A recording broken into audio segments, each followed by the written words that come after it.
Hey, aujourd'hui j'ai décidé de faire une vidéo sur un sujet qu'on me demande souvent, c'est ma méthodologie et comment avoir des bonnes notes. Donc voilà mes conseils de, entre guillemets, ce que moi j'utilise pour pouvoir m'en sortir. Donc si vous aussi vous avez des conseils et des choses qui vous aident, n'hésitez pas à les commenter parce que ça pourrait m'aider moi et d'autres personnes. Donc mon premier conseil c'est d'avoir un espace de travail propre et rangé, donc par exemple votre bureau et votre chambre. Moi je sais que j'arrive pas à travailler s'il y a plein de choses sur mon bureau. Je sais que le matin par contre il va être rangé, mais le soir quand je vais lâcher mon bureau ce sera le bordel dessus parce que toute la journée je vais prendre des feuilles, je vais prendre une règle, je vais rajouter quelque chose, déplacer des choses, rajouter un livre, sortir des feuilles. Et donc le soir généralement quand je termine de travailler je range mes livres. Et je range aussi en même temps mon bureau, comme ça le lendemain matin quand je me réveille et que je commence à travailler, je peux commencer à travailler directement sur un endroit propre et entre guillemets déjà ça me donne plus envie d'aller travailler que si je sais qu'il y a une énorme pile sur mon bureau qu'il va falloir que je me débarrasse pour pouvoir commencer à travailler. Et aussi parce que mon cerveau il est plus clair, donc propre, rangé, pas avec des verres vides, avec des choses qui traînent, des paquets vides de nourriture et tout ça, parce que déjà vous risquez de salir vos cours et parce que c'est pas bien, enfin pas bien pour votre esprit. Comme j'ai dit, moi je travaille sur mon bureau, je travaille jamais sur mon lit, même si j'écris pas trop de notes, j'aime pas travailler sur mon lit parce que je sais pas, après déjà pour aller m'endormir j'aurais du mal déjà. Et aussi parce que je vais pas vraiment avoir l'impression d'être dans le mindset genre ok là c'est l'endroit où je travaille, je vais avoir mon téléphone à côté de moi et finalement je vais passer énormément de temps pour faire quelque chose que j'aurais pu m'asseoir à mon bureau, faire ok je m'assois sur mon bureau, je le fais maintenant et quand j'aurai terminé j'aurai dans mon lit, j'aurai sur mon téléphone et je serai tranquille. Et dans le même sens, comme je travaille uniquement sur mon bureau, je fais que travailler à mon bureau.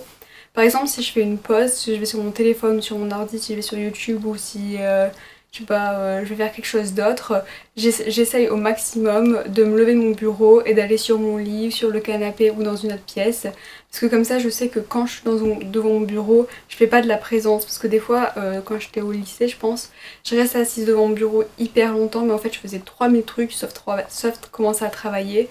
Donc du coup j'étais genre oh mon dieu j'ai passé ma journée devant mon bureau mais finalement j'avais pas beaucoup travaillé, j'avais fait plein de choses mais j'avais pas fait ce que j'avais à faire. Donc du coup quand je m'assois à mon bureau c'est genre ok c'est le lieu où je vais travailler et faire que ça. Après pour rester assis longtemps et travailler longtemps ce que je conseille c'est d'être habillé confortablement. Donc moi je mets des habits assez confortables, pas d'habits serrés. Et aussi ne pas rester en pyjama parce que quand je reste en pyjama, je sais pas, un pyjama c'est un peu là où quand on traîne et qu'on fait rien et que je sais pas, j'arrive pas à me concentrer si je suis en pyjama, donc je m'habille toujours même si je sais que je vais pas sortir ce jour-là. Pour le maquillage, je sais qu'il y a certaines personnes que ça aide de se maquiller. Moi généralement je me maquille jamais quand je sais que je vais pas sortir ce jour-là ou que je vais pas faire quelque chose où je vais avoir besoin d'être présentable. Seulement par habitude et par gain de temps et qu'il faut penser après se démaquiller le soir et tout ça. Donc moi je me maquille pas mais je sais que ça peut aider certaines personnes de juste se mettre un visage de maquillage léger juste pour se concentrer et être bien au propre. Ce que je fais aussi c'est j'ai toujours un thé ou un café ou quelque chose à boire avec moi parce que quand je travaille j'aime bien boire, ça m'aide à me concentrer en même temps. Donc je sais il y en a ils ont des snacks pendant qu'ils travaillent ou il y en a qui ont une bouteille d'eau. Moi je bois jamais d'eau pure entre guillemets, enfin l'eau dans la bouteille ou dans une gourde ou quoi. Je bois toujours de l'eau chaude ou avec du sirop à l'intérieur, enfin de l'eau avec un goût. Donc du coup je bois toujours du thé, des infusions et je bois pas de café non plus toute la journée parce que autrement vous allez finir comme une pile électrique le soir. Donc si vous buvez du café et que vous aimez que le café, ben prenez plutôt du décaféiné, autrement vous n'allez pas du tout réussir à travailler si vous avez trop bu de café. Un autre conseil maintenant qui a plus à voir avec comment je fais quand je travaille, c'est aussi de prendre avantage de toutes les ressources qui nous sont données. Donc je sais que peut-être en première non, j'ai eu mon ordinateur en première. En première j'ai eu mon ordinateur et avant j'avais pas mon propre ordinateur. Je partageais mon ordinateur avec ma famille donc j'allais jamais dessus. Et en première terminale j'ai eu mon propre ordinateur. Et donc du coup j'ai commencé à aller sur internet pour chercher des ressources. Et par exemple, j'ai commencé à utiliser beaucoup de ressources extrascolaires. Par exemple, le site Cartable avec un K. Et donc du coup, ça m'aidait, ça s'écrit Cartable oui, avec un K à la place du C. C'est des ressources comme ça, ou comme le CNED ou France Télévisions pour l'anglais, ou même YouTube pour certaines, par exemple pour la SVT ou pour la physique, je regardais beaucoup d'exercices résolus. Toutes ces ressources-là, ça m'a permis d'aller plus loin et de pouvoir mieux comprendre. Donc pareil aussi, souvent les professeurs ils donnent des devoirs, je sais que c'est hyper chiant de les faire, qu'on a envie de faire autre chose, mais que quand j'ai en terminale, mon prof de maths, il me donnait des DM, donc 2 fois par semaine, c'était hyper chiant. Le nombre de fois où je l'ai détesté pour ça, mais finalement j'étais contente parce que ça m'a obligée à faire des exercices, et en réalité au bac, ou même au brevet, ou même au contrôle, ce que vous allez avoir c'est des exercices. Donc de vous-même, enfin, je sais que c'est dur de se mettre devant un cahier ou devant un livre et de faire des exercices et pas forcément avoir la correction. Donc c'est pour ça quand le prof il donne le devoir, prenez-en avantage parce qu'au moins vous aurez la correction. Et même si vous avez du mal à comprendre, ce qui va vous aider à comprendre c'est pas relire 150 fois le cours. Ça peut être de faire des exercices supplémentaires avec une correction ou étape par étape. Ou alors regarder sur YouTube quelqu'un qui résout l'exercice et comme ça vous allez comprendre comment résoudre. En tout cas c'est ce qui aide pour les matières scientifiques. Ce qui m'aide à garder l'envie de faire les choses et tout ça, c'est de l'écrire dans mon planeur. Donc je sais j'avais un agenda jusqu'en terminale, et après en médecine j'ai commencé à prendre un planeur. En gros un planeur c'est juste un grand agenda et c'est un calendrier, enfin c'est un calendrier, voilà, un grand agenda. Et dedans j'écris comme une to-do list avec marqué ce que je vais devoir faire dans la journée. Pour mes révisions, je prévois pas, je sais qu'il y en a qui prévoient plusieurs mois à l'avance, plusieurs semaines à l'avance. Moi généralement maximum 4 jours ou une semaine, comme ça si je prends du retard, et ben je vois pas une énorme liste avec tout le retard que j'ai accumulé. Je peux genre dire bon ok il me reste ça à faire, les faire, cocher, et même si et recommencer un nouveau planning 2 jours après ou un jour après, le temps d'avoir repris sur mon retard. Et si j'ai pas de retard, je peux directement faire un nouveau planning et je peux voir tout de suite le résultat de mon travail. Si par exemple je sais que j'ai mis hyper longtemps pour faire cette tâche là, même si j'avais prévu 1 heure pour la faire, ça m'a pris 3 heures, et ben la prochaine fois quand je vais refaire mon planning, et ben je vais prévoir comme quoi ça prendra 3 heures. Ou par exemple quelque chose qui m'a pris moins de temps que prévu, où j'avais dit que je ferais ça toute la matinée, finalement ça m'a pris 1 heure, et après j'avais un petit moment de flottement genre ah il me reste encore 3 heures à combler, qu'est-ce que je fais? Et ben je sais que c'est la fois suivante, je pourrais juste la planifier pour 1 heure et que après je pourrais planifier autre chose la matinée. Et le fait d'avoir écrit ce que je dois faire, déjà ça me permet, comme je disais, de pas me retrouver à dire genre je sais pas quoi faire, j'ai pas trop envie de faire quelque chose, genre je verrai après quoi faire et chercher quoi faire ce qui me plaît le plus et repousser toujours au lendemain ce qui me plaît le moins. Là au moins c'est écrit et je sais ce que je dois faire, j'ai pas à réfléchir à ce que je dois faire. Donc ça m'évite d'avoir la flemme. Et aussi quand j'ai terminé que je coche, ça me permet de voir ce que j'ai fait et pas me dire genre oh mon dieu j'ai passé ma journée assise dans mon bureau et j'ai rien fait, je connais encore rien, je me souviens de rien. Moi je me dis genre quand je vois le soir et que je vois que j'ai coché ça, je me dis ah bon ok aujourd'hui genre peut-être que j'ai pas tout fini mais j'ai fait ça. Donc j'ai fait quelque chose de ma journée entre guillemets. Pour rester assis et concentré longtemps, donc j'en avais déjà parlé et après j'avais dit que je l'utilisais plus et je l'utilise de nouveau, c'est la technique Pomodoro. Donc comment ça fonctionne, c'est vous avez un minuteur qui dure 25 minutes normalement, vous pouvez faire 45 minutes. Je sais que l'année dernière, au tout début, je faisais 25 minutes de travail, 5 minutes de pause, 25 minutes de travail, 5 minutes de pause. Et je faisais comme ça toute la journée. J'utilisais Forest, après j'utilisais une autre application qui s'appelait Pomodoro. Et après j'avais changé de nouveau parce que j'arrivais à rester concentrée beaucoup plus longtemps, parce que je faisais des matières qui demandent de moins de répéter. Par exemple, c'était biochimie et tout ça où je faisais des schémas, j'écrivais tout ça. Donc je pouvais travailler pendant 45 minutes sans pause parce que je faisais pas que répéter, je faisais aussi des schémas, j'écrivais.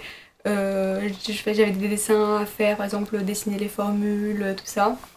Donc je travaillais 45 minutes et je faisais entre 5 et 15 minutes de pause, ça dépendait. Après j'ai arrêté de l'utiliser parce que je commençais à peine à travailler une nouvelle matière. Donc entre guillemets je lisais, je surlignais, donc au bout de 25 minutes que vous avez surligné, ben, vous n'êtes pas vraiment fatigué parce que juste je surlignais et je lisais, donc c'était moins difficile. Et maintenant je commence, comme mon examen il est dans 1 mois et 2 semaines il me semble, et ben je répète de nouveau entre guillemets en mode machine, et donc du coup c'est ce qui prend beaucoup de concentration et c'est pas une partie de plaisir, donc du coup c'est dur de rester assis. Donc du coup je fais de nouveau la technique Pomodoro avec 25 minutes et 5 minutes et ça me permet de rythmer ma journée, ça m'aide vraiment et ça m'évite de saturer parce qu'au finalement pas vouloir faire 5 minutes de pause, je risque de saturer et finalement me dire genre bon ok maintenant je prends 10 minutes au bout de 1 heure et demie et puis finalement prolonger ces 10 minutes en une demi-heure et finalement pas réussir à faire ce que je voulais faire. Pour gérer les distractions, donc généralement, enfin même toujours, j'ai l'application Adblock sur mon téléphone si je dois vraiment garder mon téléphone avec moi, mais généralement j'éteins mon téléphone, je le mets dans une autre pièce ou quelque chose comme ça, donc ça me permet de pas être tentée parce que souvent on a l'impression qu'on va passer 2 minutes, on va juste faire comme ça sur Instagram et puis finalement il y a une demi-heure qui sont passées et l'avoir hors de la vue, hors d'accès, ça permet de bloquer ça. Et puis imaginez 5 minutes de gagner par jour, si c'est 10 fois, ça fait déjà quasiment 1 heure, donc ça s'accumule vite. Donc hors de la vue, hors des pensées, donc éteint ou avec app block ou dans une autre pièce. Et je garde par contre mon ordinateur avec moi avec mon minuteur comme je disais pour la technique Pomodoro, j'utilisais mon ordinateur avec une vidéo YouTube, maintenant j'utilise plus une application. Il y a beaucoup de gens qui me demandent si j'écoute de la musique pendant que je travaille. Alors pendant que j'apprends, j'utilise pas de musique parce que j'arrive pas à écouter de la musique et en même temps apprendre, ça marche pas. Et par contre quand je fais des travaux, par exemple des exercices ou mon atlas où en fait je dois juste cacher et apprendre à quoi ça correspond chaque flèche, avoir de la musique sans parole ou de la musique assez douce, ça me permet de rester assise plus longtemps et concentrer plus longtemps. Parce que comme je travaille pas activement, entre guillemets, je répète pas, c'est pas actif, c'est juste lire ou juste par exemple réécrire quelque chose ou quelque chose comme ça. Et ben ça m'aide. Par contre je prends pas des musiques par exemple, les musiques que j'aime vraiment parce qu'autrement j'arrive plus à travailler, j'écoute juste la musique et j'arrive plus à travailler. Donc je prends les musiques de films, j'ai les musiques de films, j'aime pas trop les musiques de piano, les musiques de classique parce que ça m'endort et ça me plaît pas particulièrement, mais des musiques de films, j'aime bien ça. Un autre conseil c'est de savoir si vous êtes du matin ou du soir. Comme j'ai déjà mentionné la dernière fois, j'étais persuadée d'être du matin, enfin je sais toujours que je suis du matin. Donc ce que je fais moi c'est que je me réveille à 6h15, l'année dernière je me réveillais à 5h45. Ça dépend des examens et ça dépend aussi si j'ai cours ou pas. Mais maintenant je me réveille à 6h15 pour travailler parce que je suis beaucoup plus efficace et je me réveille le matin avant tout le monde. Je sais que, enfin entre guillemets, je me réveille avant le monde et avant les distractions et je sais pas pourquoi, le matin c'est le moment où je suis le plus efficace. Avant je pensais ne pas être efficace le soir après le dîner, donc je faisais toujours des choses plus légères après le dîner parce qu'il fait noir, t'as ta famille qui est genre, si tu es chez tes parents, ta famille qui est devant la télé, ou t'as plus de distractions, je sais pas, c'est un peu la fin de la journée, t'as déjà travaillé toute la journée, t'en peux plus. Et finalement j'ai découvert que je suis aussi efficace après le dîner mais que je suis maintenant moins efficace environ de 2h à 4-5h de l'après-midi. Donc du coup j'ai changé ce que je faisais le soir après le dîner avant, maintenant je le fais l'après-midi. Parce que je sais pas, comme quand je suis en vacances, ma famille est en vacances, et ben ils sont dans la maison et ils font entre guillemets des activités fun l'après-midi pendant que je travaille et donc du coup j'avais plus de mal à me concentrer. Après quand je suis en cours, bah, j'ai cours toute la journée donc finalement je peux pas vraiment travailler à ce moment-là, donc faut vraiment que je sois active après le dîner parce qu'autrement j'aurais travaillé que le matin avant les cours. Et aussi une autre raison pour laquelle je me réveille tôt le matin et que je me réveille pas juste avant d'aller en cours, parce que si j'ai passé toute la journée en cours assis, si par exemple vous allez à la fac ou même au lycée, si vous avez passé toute la journée assis en cours entre guillemets à rien faire, juste écouter un prof, discuter avec vos potes et tout ça, vous avez déjà l'impression que toute la journée elle est passée et toute la journée entre guillemets vous avez glandouillé et après s'asseoir devant un livre, enfin vous avez plus trop envie. Donc du coup moi je le fais avant la journée, avant le début de la journée, ça m'aide. Je sais qu'il y en a que quand ils doivent faire du sport par exemple ils le font aussi le matin avant d'aller en cours. Par exemple moi je travaille avant d'aller en cours le matin et la fille de ma chambre elle va à la salle de sport tous les matins parce qu'elle sait que si elle a fait son sport le matin avant d'aller en cours, elle pourra pas dire le soir genre oh non j'ai la flemme finalement j'y vais pas. Elle l'aura fait en se réveillant et au moins ce sera fait. Donc moi c'est la même chose pour travailler. Quand on parle directement de comment est-ce que je travaille, j'ai beaucoup d'exercices pour ce qui est science. Je fais vraiment des fiches parce que j'ai l'impression un peu de perdre du temps à de réécrire ce qu'il y a écrit dans le livre. Et que comme chaque détail est important, et ben finalement j'ai l'impression qu'il manque des choses sur les fiches. Ou alors j'ai l'impression d'avoir écrit tout le livre et finalement les fiches il y a plus de choses, elles sont plus grosses que le livre. Parce que j'enlève rien, parce que j'ai peur que ça me manque. Donc fiches pas trop, rarement. Beaucoup d'exercices dans les matières scientifiques Et autrement je fais des flashcards.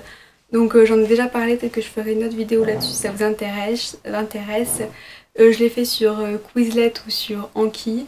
Donc j'aime bien Quizlet, mais le problème c'est qu'il y a une version payante, enfin c'est un peu compliqué, j'ai pas vraiment réussi à me mettre dedans, mais c'est ce qui est normalement le plus utilisé.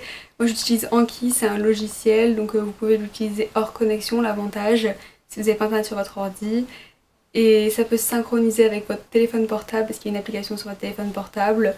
Et ça permet de faire des flashcards. Donc si vous voulez que je parle de comment est-ce que je fais des flashcards et à quoi ça sert et comment ça fonctionne, dites-le moi dans les commentaires et comme ça je pourrais vous aider là-dessus. Parce que moi c'est vraiment quelque chose qui m'a permis de faire beaucoup d'avancer dans mon travail. Pour ce qui est de la littérature, LV1, LV2, les langues, si vous êtes en section internationale comme moi j'étais, l'histoire géo, la philo, peut-être la PFE, moi je crois que ça s'appelait PFEG, enfin c'était genre une matière, j'allais dire une matière inutile mais c'était une option il me semble en seconde, ou si vous êtes en ES et vous avez des matières que je ne connais pas mais des matières pas scientifiques. Moi ce que je faisais c'était, j'ai acheté les fiches déjà faites parce que comme j'ai dit j'aimais pas trop faire de fiches.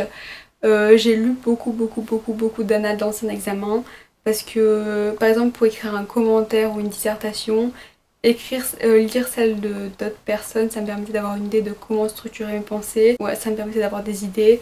Et ce que j'ai fait pour le bac, c'est qu'en fait j'ai imprimé, enfin je sais pas si on est censé faire ça ou pas, mais j'ai imprimé des tonnes et des tonnes de noms de auteurs avec trois de leurs œuvres principales, à quelle période c'était, enfin faisant quelques œuvres principales, à quelle période c'était, parce que je savais qu'au bac de français je voulais prendre la dissertation, parce que j'avais l'impression de ne pas être super forte en commentaire, donc de ne pas pouvoir faire la différence, et que l'écriture libre, on s'appelle déjà expression libre, le truc d'expression, et ben entre guillemets tous les gens qui n'avaient pas vraiment travaillé ils faisaient ça parce que c'était la facilité, peut-être que c'est pas le cas, mais bon moi c'est ce qui était dans ma tête, donc du coup je savais que je voulais prendre la dissertation.